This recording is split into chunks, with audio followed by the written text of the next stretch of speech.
नमस्कार दोस्तों, स्वागत है आपका आपके अपने चैनल शिल्पा धार्मिक ज्ञान में। दोस्तों, ये बात बिल्कुल सत्य है कि यदि हम अपने जीवन में कभी हार नहीं मानते तो एक दिन हमें वो सब कुछ मिलेगा जो हम अपने जीवन में पाना चाहते हैं। इसलिए ये याद रखें कि सही दिशा में कर्म करते जाना है। एक न एक दिन उसका परिणाम हमें अवश्य मिलेगा। एक बार एक बहुत ही दुखी व्यक्ति एक महात्मा के पास जाता है और कहता है कि हे गुरुदेव, मैं अपने जीवन से बहुत दुखी हूँ। मैं अपने परिवार के लिए 2 वक्त की रोटी का भी इंतजाम नहीं कर पा रहा, उन्हें खुश नहीं रख पा रहा। अपने परिवार का पेट पालने के लिए मेरे पास पैसे नहीं हैं। हे गुरुदेव, मैं ज्यादा पढ़ा लिखा भी नहीं हूँ। ऐसे में मैं अपना परिवार कैसे चलाऊं और कैसे गुजारा करूं?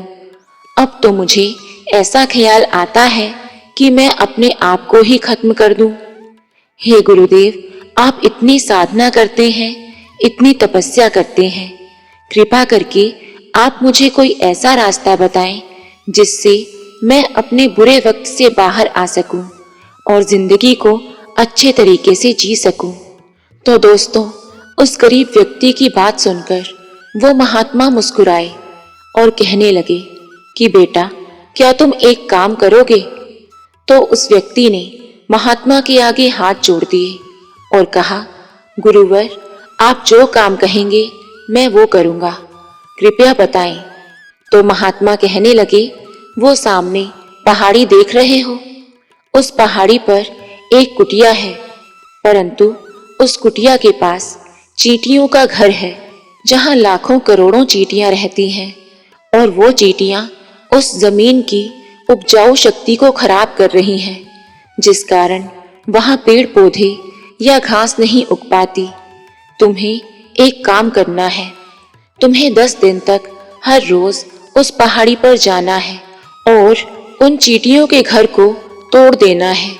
लेकिन इस कार्य में तुम्हें एक बात का ख्याल रखना है कि उन चींटियों को कोई नुकसान नहीं होना चाहिए। तो महात्मा की बात सुनकर वो व्यक्ति बड़ा हैरान हुआ, लेकिन फिर कुछ पूछे बिना अपने घर चला गया। वो समझ नहीं पा रहा था कि महात्मा ने उसे ऐसा करने को क्यों कहा था, क्योंकि किसी जीव का घर तोड़ना तो उस पर अन्याय करने के बराबर होगा और कोई भी साधु महात्मा ऐसा काम करने को कैसे कह सकता है। परंतु फिर भी वो व्यक्ति महात्मा की बात मान लेता है और अगले दिन पहाड़ी पर चला जाता है। पहाड़ी पर उस कुटिया के पास जाकर उसने देखा कि वहां पर बहुत सारी चींटियां अपना खाना जुटाने में लगी हुई हैं। एक लाइन में चलते हुए वो अनाज के छोटे छोटे कण उठाकर अपने घर में इकट्ठे कर रही थी। जब उन चींटियों को देखा तो वो व्यक्ति सोचने लगा कि ये चींटियां इतनी मेहनत कर रही हैं और मेहनत करके अपना घर भर रही हैं। अगर मैं इनका घर तबाह कर दूंगा तो ये तो सरासर अन्याय होगा, इन्हें कितना बुरा लगेगा।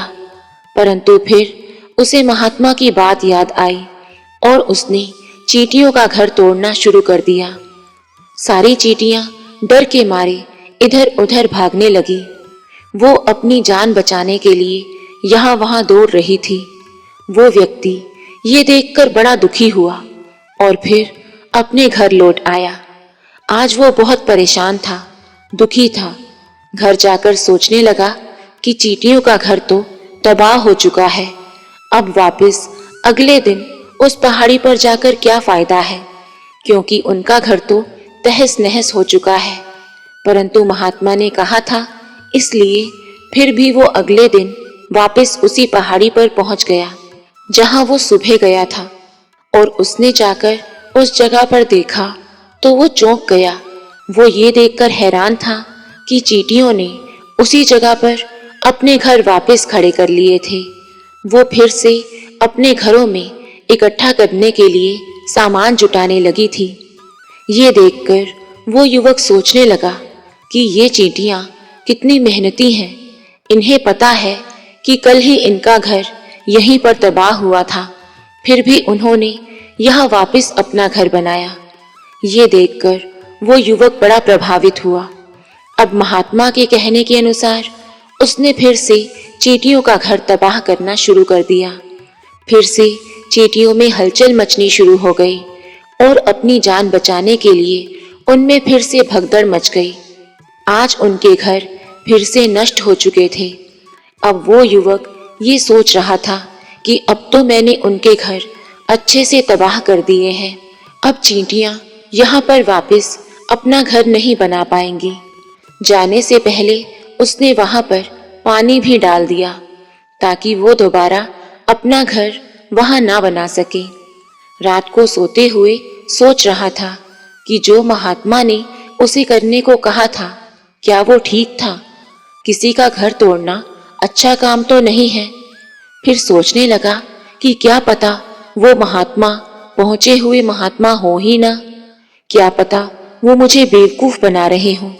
परंतु फिर उसने निश्चय किया कि पहले इस काम को पूरा करता हूँ, नहीं तो ये कैसे पता चलेगा कि सच क्या है, उन्होंने ऐसा करने को क्यों कहा। अगले दिन वो फिर से उठा और उस पहाड़ी की ओर निकल गया। जब उसी जगह जाकर देखा जहां उसने चींटियों के घर को तबाह किया था, तो ये देखकर उसे संतुष्टि मिल गई कि चलो अब यहाँ पर तोड़ने के लिए कोई घर नहीं है, सारी चींटियां जा चुकी हैं। अब मुझे रोज रोज यहाँ आने की जरूरत भी नहीं है। महात्मा ने तो मुझे 10 दिन आने को कहा था, लेकिन आज तीसरे दिन ही सारी चींटियां यहाँ से चली गई हैं। अब बाकी के दिन आने की कोई जरूरत नहीं है। अब जैसे ही वो पहाड़ी से वापस लौटने लगा तो वो सोच रहा था कि अब वो तुरंत महात्मा के पास जाएगा और उन्हें बताएगा कि उसने अपना काम पूरा कर लिया है। लेकिन तभी चलते चलते अचानक उसकी नजर एक और घर पर पड़ी जो कि चींटियों ने बनाया था। वो देखकर हैरान था कि सभी चींटियां उस घर में पहुंच चुकी थी। वो घर नया था और पुराने घर से बहुत ज्यादा दूर नहीं था। अब उसने उस घर को देखा तो उसे लगा कि शायद महात्मा को पता था कि चींटियां अपना घर यहाँ से बदलकर दूसरी जगह पर बना लेंगी, इसलिए ही उन्होंने मुझे 10 दिन के लिए आने को कहा था। ये विचार करके उनका नया घर तोड़ने के लिए वो वहां पहुंच जाता है, परंतु वहां जाकर देखता है कि चींटियां फिर से वहां पर अपना खाना इकट्ठा करने में लगी हुई हैं। अनाज के छोटे छोटे कण वो अपने घर में जमा कर रही थी और जो उनका टूटा हुआ घर था उसमें कुछ बचे हुए कण थे। वहां से वो चींटियां अनाज लाकर अपने घर में इकट्ठा कर रही थी। अब उस व्यक्ति के मन में उन चींटियों के प्रति दया का भाव उमड़ रहा था, क्योंकि वो भी बड़े दुख से गुजर रहा था। वो चाहता था कि वो उन चींटियों की मदद करे, परंतु उसे फिर महात्मा की बात याद आई तो उसने फिर से उनके घर को तोड़ने की सोची। इस बार बहुत सावधानी के साथ उसने बिना किसी चींटी को नुकसान पहुंचाए वो घर तोड़ने शुरू कर दिए। आखिरकार उन घरों को उसने तोड़ दिया। अब तो वो पहले से भी ज्यादा दुखी था, क्योंकि उसने उनका नया घर भी तोड़ दिया था। अब वो उन चींटियों को बसने भी नहीं दे रहा था और स्वयं को शैतान समझने लगा था। परंतु फिर भी महात्मा की बात को मानते हुए बड़े दुखी मन से वो अपने घर वापस लौट आया। रात को सोचने लगा तो फिर से उसे लगा कि मैं कितना बड़ा शैतान हूँ, कितना बड़ा राक्षस हूँ। पुराने घर तो तोड़े ही थे, मैंने उनके नए घर भी तोड़ दिए। उन्हें बसने के लिए कोई जगह ही नहीं दे रहा। वे चींटियां मुझे कितनी बद्दुआ देती होंगी। परंतु फिर भी उसने अगले दिन जाने का निश्चय किया और अगले दिन सुबह फिर से वहां पहुंचा और देखकर फिर से हैरान था कि चींटियों ने एक और नई जगह पर फिर से अपना घर बना लिया था। पहले से और भी ज्यादा चुस्ती के साथ वो सब काम कर रही थी और पहले से भी बड़ा घर बनाया था। फिर से अपना अनाज इकट्ठा करने में वो चींटियां जुटी हुई थी। ये देखकर उस युवक को लगा कि आखिर ये चींटियां बनी किस मिट्टी की हैं। मैं इनको कितनी बार यहाँ से भगा चुका हूँ, परंतु फिर भी ये चींटियां यहीं पर अपना घर वापस बना लेती हैं। क्या इन्हें नहीं मालूम कि मैं इन्हें यहाँ बसने नहीं दूंगा? बड़ी ताज्जुब की बात है, इतनी छोटी छोटी चींटियां भी मुझसे हार मानने को तैयार नहीं है। लेकिन इस बार उसने गुस्से में उन चींटियों के घर को कुचलना शुरू कर दिया और कुचलते कुचलते कुछ चींटियों की मौत भी हो गई। जब वापस आने लगा तो देखने लगा कि उसके गुस्से के कारण कितनी चींटियां अपनी जान गंवा चुकी हैं। घर को लौट आया तो घर आकर सोचने लगा कि मैं उन चींटियों पर कितना अत्याचार कर रहा हूँ। इससे ज्यादा अन्याय मैं नहीं कर सकता। यही सोचकर वो अगले दिन के लिए थोड़ा सा आटा और चीनी चींटियों के पास ले गया। उन चींटियों के प्रति उसके मन में दया का भाव उमड़ रहा था।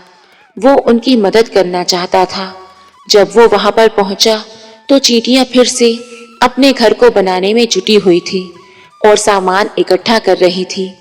दया भाव के साथ उसने उन चींटियों को अपना लाया हुआ आटा और चीनी डाल दी। अब रोज वो युवक वहां जाता और उन चींटियों को अपने हाथों से आटा और चीनी खिलाता। 10 दिनों के बाद वो युवक महात्मा के पास पहुंचा और हाथ जोड़कर कहने लगा, हे गुरुदेव, मुझे कृपा करके माफ कर दीजिए। मैंने बहुत कोशिश की कि मैं उन चींटियों का घर तबाह कर दूं। मैंने ऐसा किया भी, एक बार नहीं बहुत बार किया, परंतु उसके बाद मैं हिम्मत नहीं कर पाया उनके घर को तोड़ने की। मैं जानता हूँ कि मैंने आपका काम पूरा नहीं किया। इसके बदले आप मुझे मेरे बुरे समय से बाहर निकालने का तरीका भी नहीं बताएंगे, परंतु इसका मुझे खेद नहीं है, क्योंकि मैंने जो किया है वो सही किया है। इसलिए मैं आपसे आज्ञा चाहता हूँ और अपने घर वापस जा रहा हूँ। इतना सुनते ही महात्मा ने कहा कि थोड़ी देर रुको, मेरी बात सुनो, उसके बाद चले जाना। महात्मा ने उस युवक से पूछा कि मुझे एक बात बताओ, तुम उन चींटियों का घर तोड़कर तबाह क्यों नहीं कर पाए? वो इतनी छोटी छोटी चींटियां और तुम उनके सामने कितने विशालकाय हो। वो छोटी छोटी चींटियां भी तुम्हारे आगे हार मानने को तैयार नहीं थी। कहाँ गया तुम्हारा बाहुबल? ये सुनकर उस युवक ने कहा कि गुरुदेव, मैं तो उन चींटियों का घर तबाह करने गया था और मैंने उनका घर कई बार तबाह किया। गुस्से में मेरे कारण उन चींटियों को बहुत नुकसान भी हो गया, परंतु उसी दिन मुझे लगा कि मैं उनके साथ बहुत ज्यादा गलत कर रहा हूँ, इतनी हानि पहुँचा रहा हूँ। उसी दिन से मैंने उन्हें नुकसान पहुँचाने के बजाय उनकी सहायता करनी शुरू कर दी, उन्हें खाना डालना शुरू कर दिया। फिर महात्मा ने कहा कि यही तो सीखने की बात थी। एक छोटी सी चींटी से भी हमें जीवन का संदेश मिल सकता है। उन चींटियों का घर तबाह करने के लिए मैंने तुम्हें नहीं भेजा था। मैंने तुम्हें यही सबक सिखाने के लिए भेजा था, ताकि तुम उन चींटियों से कुछ सीख सको। और अब मुझे बताओ कि उन चींटियों से तुमने क्या क्या सीखा? फिर युवक ने अपनी पूरी कहानी उन्हें बताई।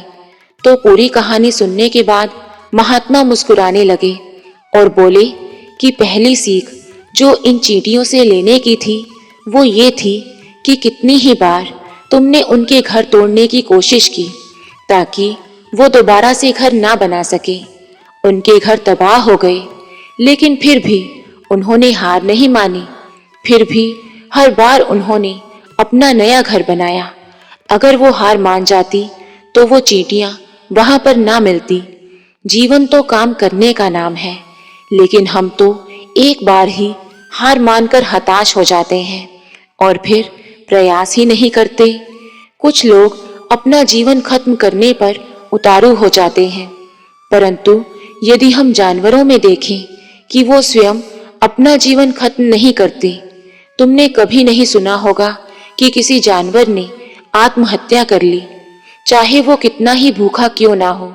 वो अपने जीवन के लिए हमेशा संघर्ष करता रहता है, परंतु दूसरी तरफ हम लोग एक दो बार हताश होने पर ही अपना जीवन खत्म करने के बारे में सोचने लगते हैं।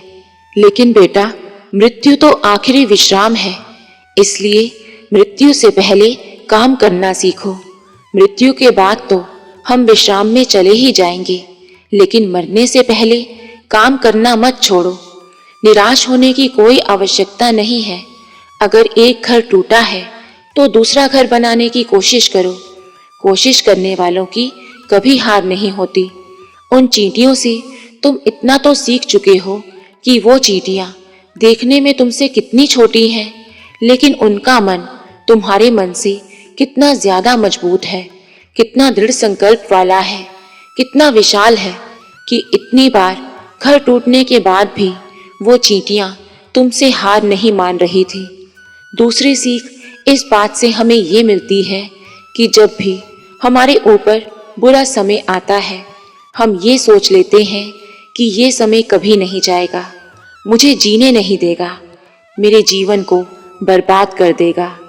लेकिन बेटा, इन विचारों का कोई अस्तित्व नहीं है, परंतु यही विचार सोच सोचकर हम अपने मन को दुखी करते रहते हैं और हम प्रयास करना छोड़ देते हैं, कोशिश करना छोड़ देते हैं। परंतु ये तो हमें खुद सोचना चाहिए कि अगर हमारे जीवन में बार बार दुख आ रहा है तो कब तक आएगा। अगर हम बार बार प्रयास करेंगे तो वो दुख भी, वो मुसीबतें भी हमारे सामने घुटने टेक देंगी और प्रकृति हमें वो सब कुछ देने लगेगी जिसकी हम कभी कामना करते थे। तुम उन चींटियों को तबाह करने के लिए गए थे, लेकिन बाद में तुम्ही ने उन्हें अनाज दिया, चीनी दी। तुमने उन पर दया की क्योंकि तुमने देखा कि वो चींटियां हार नहीं मान रही थी। बिल्कुल इसी प्रकार से अगर तुम भी अपने जीवन में हार नहीं मानोगे तो भगवान तुम्हें एक दिन वो सब कुछ देंगे जो तुम अपने जीवन में पाना चाहते हो। ये सीख हमेशा याद रखना और अपने जीवन में कर्मशील रहना, हार कभी नहीं मानना। तुम्हारे कर्म का परिणाम तुम्हें अवश्य मिलेगा। तो महात्मा की ये बात सुनकर वो व्यक्ति उन महात्मा को शत शत प्रणाम करके अपने घर चला गया। उसके बाद उसने जीवन में कभी हार नहीं मानी। तो दोस्तों, हमें आशा है कि आपको इस कहानी से बहुत प्रेरणा मिली होगी। आपको ये कहानी पसंद आई होगी। यदि पसंद आई हो तो हमारे चैनल को सब्सक्राइब करें, वीडियो को लाइक करें और कमेंट करके ज़रूर बताएं कि आपको ये कहानी कैसी लगी। आप सभी पर प्रभु कृपा हमेशा बनी रहे, इस कामना के साथ हम आपसे विदा लेते हैं। धन्यवाद।